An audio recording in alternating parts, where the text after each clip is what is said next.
Nandito na kami guys. Oh, ng place guys. Oh. So, nandito na kami ngayon sa Aurora, Zamboanga del Sur. Ayun na guys. Yun lamang guys. Hi guys. So guys, nandito kami ngayon sa guys, sa Zamboanga. Nandito kami sa Aurora, Zamboanga del Sur dahil kumuha kami ng LCR Form 1A dito sa lugar kung saan ipinanganak si Dudong. Si Dudong.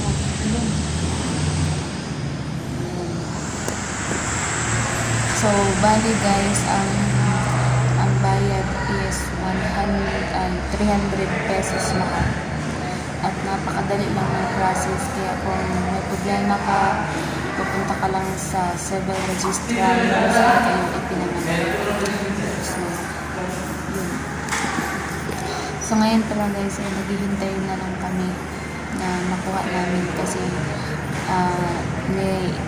i-encode pa yung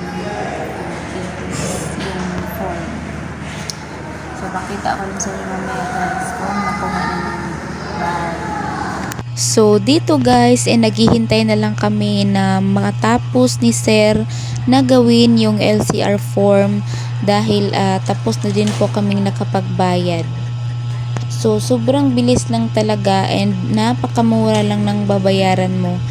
Only 330 pesos lang po yung nabayaran namin at nakuha na namin, ganun lang po kadali. So kung namomroblema ka na blurred yung birth certificate mo at saka requirements din na kailangan mo kumuha ng LCR form, wag po kayong mag-alala dahil napakamura lang talaga niya at napakabilis. Kung alam lang talaga namin guys na ganito lang pala kabilis at napakamura, matagal na sana namin itong inasikas. So ito na guys, nakuha na namin ang aming hinahanap. Guys, pauwi na po kami guys. Galing po kami dyan. Grabe, sobrang bilis lang talaga at halos 20 minutes lang kami doon sa munisipyo ng Zamboanga.